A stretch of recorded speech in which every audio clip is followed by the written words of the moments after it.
Bien. Allez, monsieur Jivadinovic, vous avez la parole. Oui, donc nous avons été prévenus d'actes de raquettes et d'intimidation sur des mineurs aux abords de certains établissements scolaires, comme en centre-ville. Ces actes ne sont pas nouveaux.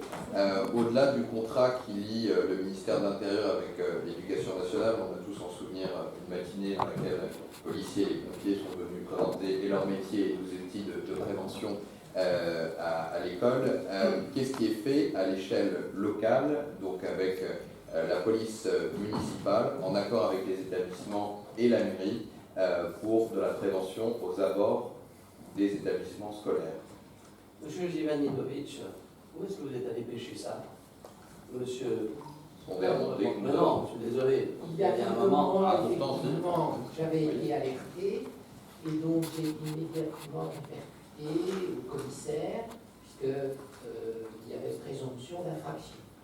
Donc la police nationale a diligenté une enquête à ma connaissance, et nous avons réactivé les services de police.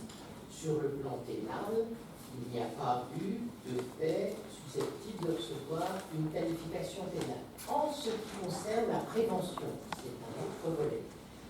La semaine dernière, il y a eu le comité de prévention et de lutte contre la délinquance, et en présence du sous-préfet, nous avons demandé si des mesures, des initiatives pouvaient être faites, notamment en direction des mineurs. Alors, il s'avère d'abord que la police municipale multiplie et multipliera à l'avenir ses patrouilles. Il a été beaucoup insisté aussi sur l'utilité des caméras, qui a permis notamment des arrestations, même si ces arrestations étaient en dehors du champ d'infraction que vous visez. Et deuxièmement, j'ai pu obtenir, et ce n'est pas facile, que la police nationale, dans l'avenir, puisse faire des patrouilles à pied de dissuasion de présence. Parce que le véhicule, c'est une chose, les patrouilles à pied, c'est autre chose.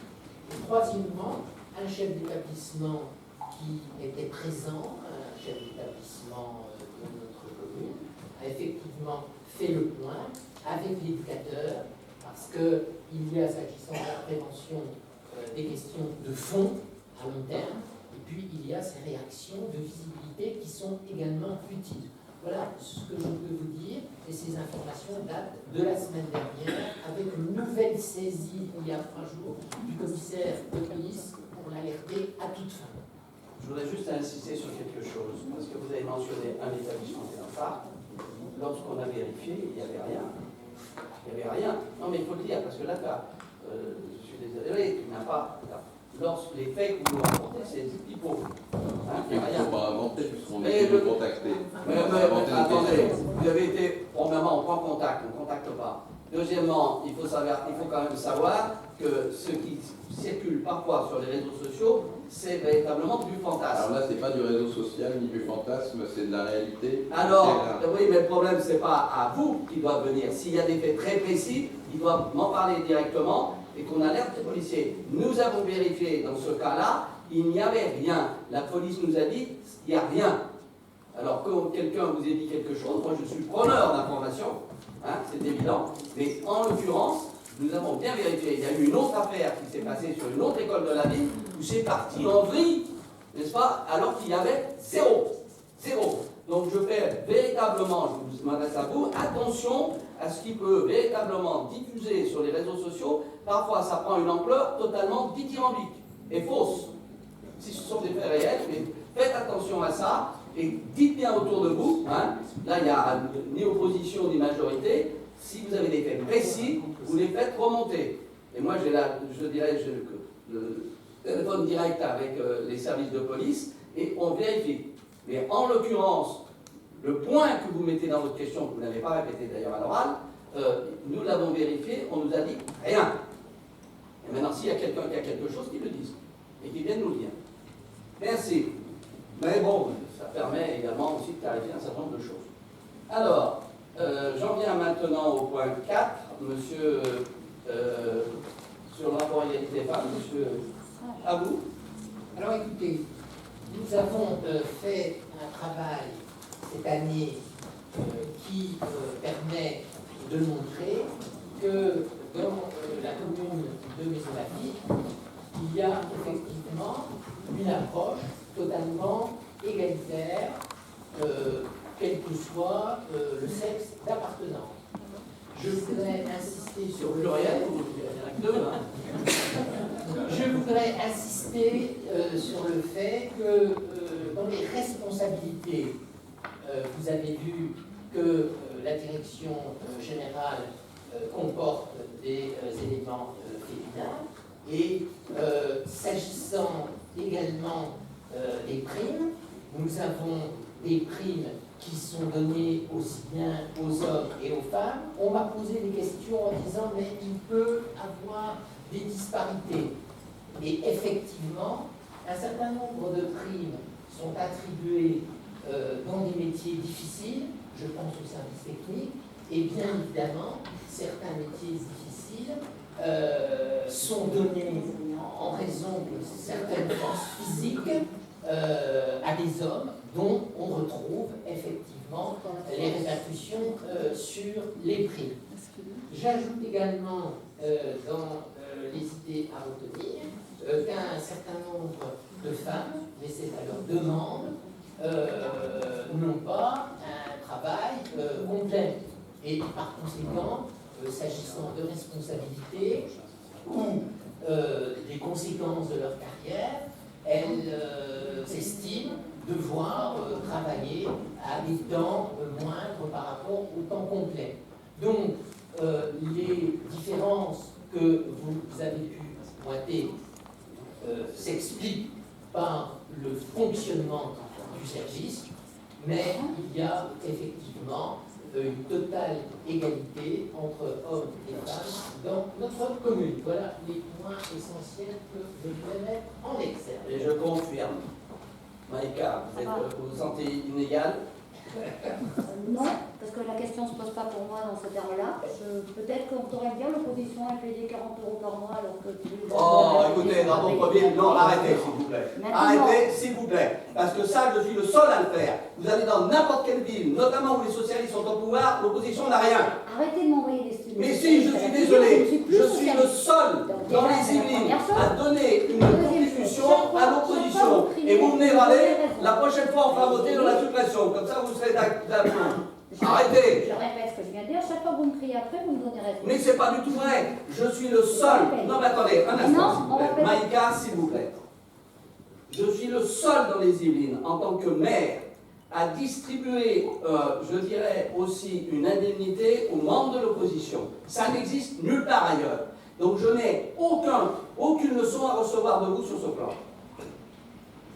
Ah, bon tac. Ben, c'est certain. Renseignez-vous un peu.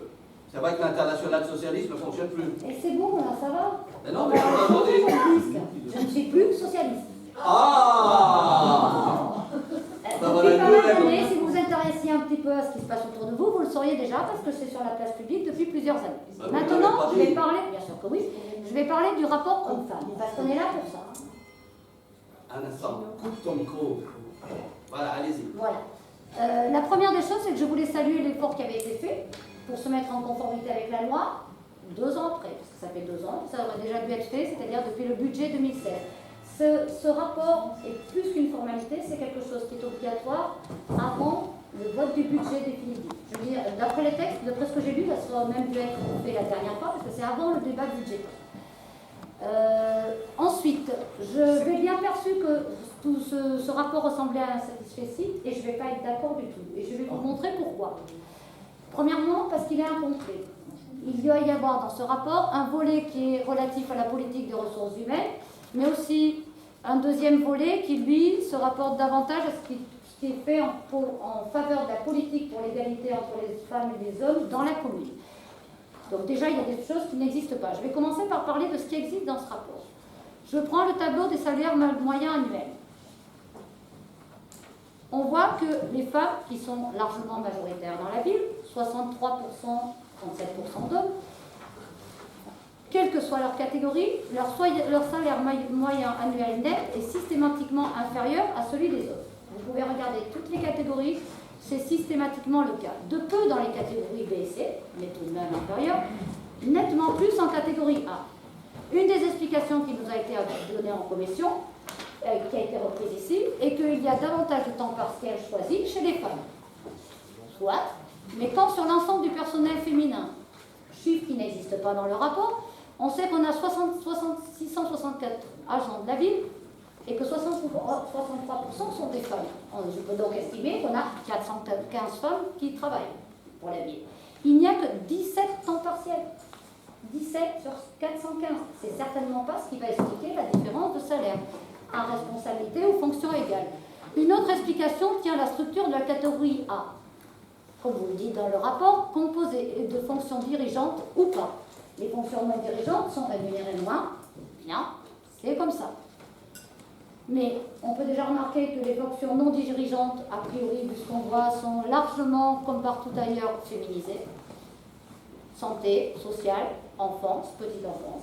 Moins rémunérées que les fonctions, vous l'avez dit vous-même, vous avez parlé des travaux difficiles et des centres techniques.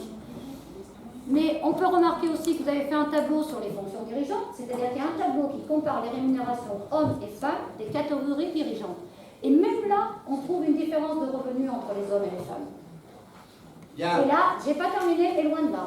Et là, J'entends bien, pas mais je vous d'explication. demande, les Je interventions continue. sont synthétiques et elles sont d'ailleurs Le temps compréhensibles. partiel, c'est la première fois, ça fait donc 3 ans qu'on attend ce rapport, parce qu'il aurait déjà dû être fait les 2 dernières années, vous me permettrez de tripler mon temps de parole. 3 fois 5 minutes, ça en fera 15 minutes. Madame, Temps partiel. jusqu'à nouvel ordre, c'est pas vous qui décidez, c'est le règlement intérieur. Donc je vous demande de conclure. Non, j'en suis loin là. Je vous demande de conclure. Les temps partiels. Les femmes sont en grande majorité demandeuses de temps partiel. Je le rappelle, 17 sur 415. C'est faux. C'est écrit dans votre rapport.